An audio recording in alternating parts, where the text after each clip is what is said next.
सुदर्शन श्री चक्र जी की एक रचना है, बहुत सुंदर, श्री कृष्ण उस ग्रंथ का नाम है। उसमें उन्होंने बड़ा सुंदर वर्णन किया है। ये घूमते टहलते मथुरा चले गए, कौन? नंद बाबा। और वहां गए तो देखा गर्गाचार्य जी हैं। अरे महाराज जी, गर्गाचार्य जी प्रणाम है आपको, आप ज्योतिष के बहुत बड़े जानकार हैं, बहुत बड़े वक्ता हैं, ज्योतिष के बड़े विद्वान हैं। महाराज मेरे घर बालक हुए हैं, बड़ा बच्चों का नामकरण कर देते क्या? गर्गाचार्य जी कहने लगे कि नंद जी, मैं यादवों का कुल पुरोहित हूं। प्रेम से बोलो श्री राम। यादवों का गुरु हूं, सब लोग मुझको जानते हैं। पुरोहित महाराज की पता चल जाए, सेलूद है, उतई है, पौवार उधार के पुरोहित वही है। और ककरो घर गए है, मतलब वही डहार के आदमी जजमान देकर घर गए है। पहले पुरोहित एक होते थे, और पुरोहित से पता चल जाता तो महाराज है ना, वो ऊपरी चौकिया घर के पुरोहित है। महाराज न देख के जजमान न बता दे, कैसे बताएंगे भैया? बोले ये वही का पुरोहित है। गर्गाचार्य जी कहते हैं मैं यादवों का पुरोहित हूं, और तेरे घर जा करके बच्चों का नामकरण करूंगा ना, एक कंस को पता चल जाएगा। ये महाराज यादव मन के सब लइकल मैं खोज खोज के मारत हूँ, कौन ढर जाके लइका को नामकरण करते, यही मोर का लेकर निपटा दी का, मार देंगे, तेरा नामकरण नहीं कर सकते। अच्छा और समस्या? बोले गर्गाचार्य जी, लइका बिस्तर के गर्दन एक करवट लिस्ट लेकर बढ़ता है, बड़े जन उत्सव मना रहे। कई जन्म इतने होते ना, बड़े जन उत्सव, और नामकरण संस्कार में कहानी करवे पार्टी कैसे? अधिक बड़ उत्सव है, बाजा बजा कर सब ला बलवा डरवे, तब तो गड़बड़ होती ही। बोले ऐसे में नहीं, एकांत नहीं है तुम्हारे पास। बोले महाराज मैं एकांत में करूंगा। तो गर्गाचार्य जी कहे तो ठीक है, एकांत में करोगे तो मैं आऊंगा, लेकिन कहाँ करोगे? गौशाला में, गोष्ठ में। कितना सुंदर स्थान है, गाय का कोठा, कोष्ठ, जिसे बाद में गोष्ठ कह दिया गया। हम अपन छत्तीसगढ़ी में कोठा के थे, कोठार गौ माता रही थे। और वहां जाकर के गोष्ठ में, गाय के स्थान में, वहां पर नामकरण करेंगे, किसी को बताना नहीं। बोले ठीक है। और महाराज देखो भगवान का नामकरण कब हो रहा है? 3 महीने के बाद। धर्मशास्त्र की आज्ञा है कि किसी भी बालक का जन्म होता है, संतान का जन्म होता है, तो 3 महीने के पहले नामकरण नहीं होता। पुराना गांव में बड़े बाबू और बड़े नोनी करके संबोधन करते हैं। नोनी बोले, बाबू बोला, यही पहचानता है। अब लइकल लेके है दाई लगी वरी करा कर, देख तो महाराज काका बैठी, नाम लो पहली पूछ करे। अरे रुक तो जा थोड़ा सा।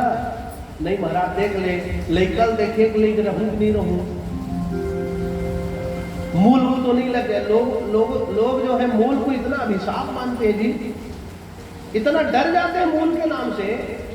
बल्कि डरना नहीं है, मूल में जन्म लेने वाला बालक बड़ा प्रतापी होता है, ध्यान रखना। प्रेम से बोलो श्री राम। उसका विधिवत शांति करा दो, बहुत नाम यश वर्धन करेगा। और मूल शब्द को समझिए, जड़ जो आ जाता है, मूल में कोई बच्चा जन्म लिया है, मतलब एक सीधा संबंध तो दादा परदादा से कनेक्ट होने वाला है। और लोग भयभीत हो जाते हैं बिना सोचे बिचारे कुछ भी। अस्तु, तो नामकरण कराया 3 महीने बाद। इधर घर में समाचार दे दिए नंद जी, यशोदा और रोहिणी दीदी को समझा देना। बोले हमारे घर भगवान गर्गाचार्य जी महाराज आने वाले हैं, महाराज गर्गाचार्य जी आने वाले हैं। कौन है गर्गाचार्य जी? बहुत अच्छे ज्योतिषी। ऐसा? तो इन लोग क्या किए? वाह बड़े महाराज बला है, पता चल रहे नहीं ज्योतिष वाले। तो यशोदा एक काम करते हैं, सुने हैं कि ये बड़े ज्योतिषी हैं, मेरे बच्चे को तू अपने गोदी में पकड़ के बैठना और तेरा लाला को मैं अपने गोदी में पकड़ के बैठ, देखेंगे कितना बड़ा ज्योतिषी, पता चल जाएगा। परीक्षा लेंगे। और सुंदर बढ़िया गर्गाचार्य जी महाराज पहुंच गए भैया। बालयोर अनयोर्नाम जन्मना ब्राह्मणो गुरु। महाराज गर्गाचार्य जी जब देखे सुंदर विधिवत पूजन हुआ वो स्थान में, दोनों देवियां सामने बैठी हैं अपने अपने बच्चों को लेकर के। गर्गाचार्य जी आंख बंद के ध्यान लगाया कि इस बच्चे का नक्षत्र क्या है, अक्षर क्या निकलेगा, राशि क्या होगी। बोलो बाल मुकुंद भगवान की।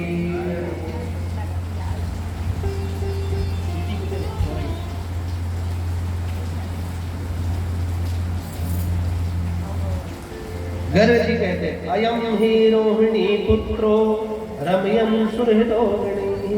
आंख बंद किया तो क्या देखा, अरे क्षीर सागर पर भगवान शेष का दर्शन हो रहा है। और कैसे शेष, जिन्होंने अपने मस्तक पर धरती को उठा लिया, पृथ्वी को देखा। अरे ये बालक अयम ही रोहिणी पुत्रो रमयन सुहृदय गुणैहि। हे यशोदा, ये तेरी गोद में जो बच्चा है ना, ये रोहिणी का बेटा है। सब परेशान है, अरे बहुत बड़ ज्योतिषी है, देखे अगला बदला करके बिल्कुल महाराज मन की परीक्षा बोलते देगा ईश्वर भैया सुनता रखे दीजिए। ज्योतिषी आपको संयोग से ईश्वर कृपा इधर भी है। कुशल विकट आते बहाना कर करके और पकड़ा देते ना, झूठ बोलता से अरे देंगे। अरे महाराज क्षमा कर, एक से एक आदमी है। अयम ही रोहिणी पुत्रो, ये रोहिणी का बेटा है। रमयम सुहृदय ही आख्यास्यते राम इति बलाधिक्या फलम विदुः। इसका नामकरण कर रहा हूं। इस भूमंडल में, इस ब्रह्मांड में इसके जैसा बल किसी के पास नहीं होगा। अरे हाथ जोड़ ली,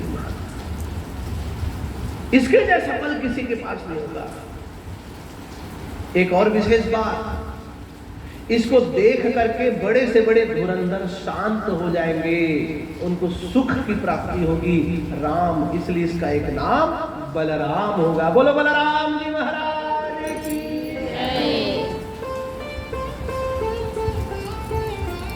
रमयन सुहृदो गुणैहि। इस बालक की एक और विशेषता सुनो। क्या विशेषता? ये बड़े बड़े धुरंधर जहां विवाद कर रहे होंगे वहां जाके अकेले समझौता करा के आ जाएगा। इसको देखते ही विवाद समाप्त हो जाएगा। किंतु विपरीत भी है, अगर इसे क्रोध आ गया तो धरती को पलट देगा, इतना सामर्थ्य है। महाभारत युद्ध में बलराम जी नहीं है, पूरा निकाल को देख लो। और बलराम जी रीति 18 दिन चलती, 18 मिनट में रफा दफा नोहर भैया। बलराम जी नहीं है पूरे युद्ध में।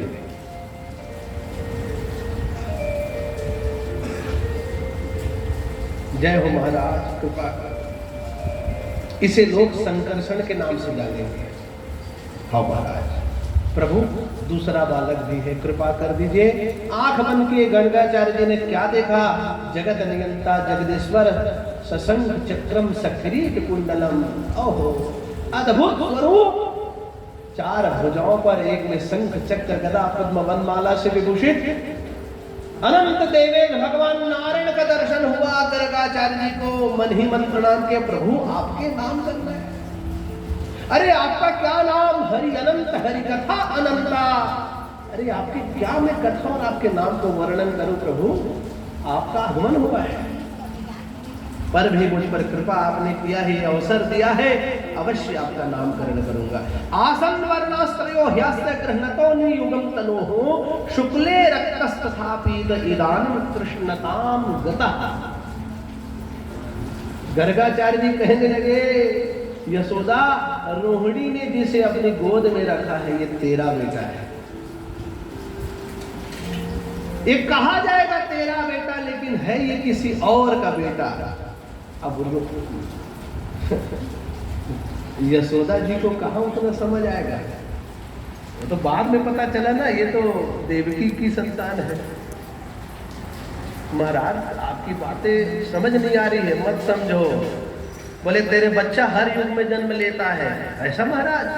आसन वर्णास्त्रियो, किसी युग में ये शुक्ल वर्ण सुंदर श्वेत वर्ण का, सुंदर गौर वर्ण का था, किसी युग में रक्त वर्ण था, किसी युग में पीत वर्ण वामन के रूप में जन्म लिया, और इस बार इस बार कृष्णताम गता काला बन के आ गया है। ऐसा महाराज? बोले हाँ। प्रागयम वसुदेवस्य क्वचित जातस्तवात्मज, तब आत्मज तुम्हारा बेटा कभी वसुदेव का भी बेटा है, इसलिए इसका एक नाम वासुदेव पड़ेगा। बोलो वासुदेव श्री कृष्ण की।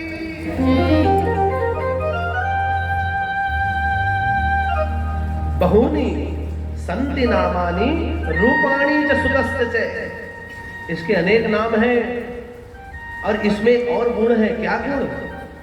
ये जो दिख रहा है ना छोटा सा लाला, आकर्षति इति, ये जिसको देख लेगा उसकी सारी शक्ति खींच लेगा, उसको अपनी ओर खींच लेगा।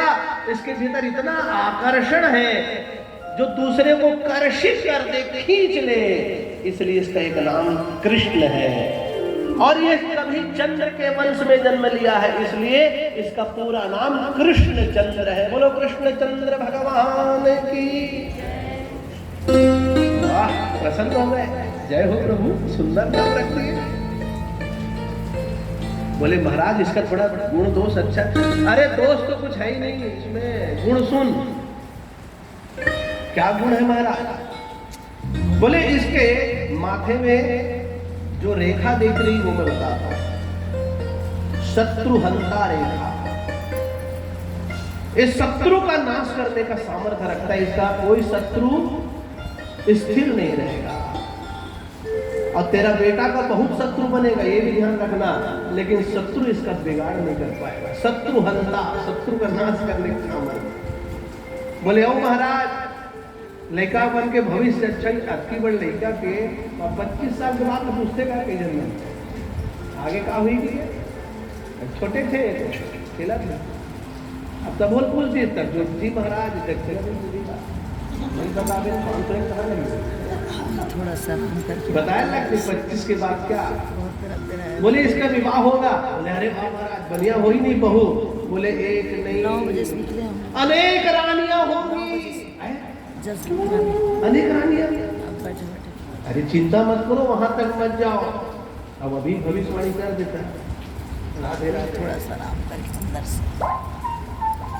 अनेक रानियां होंगी। बोले ठीक है महाराज।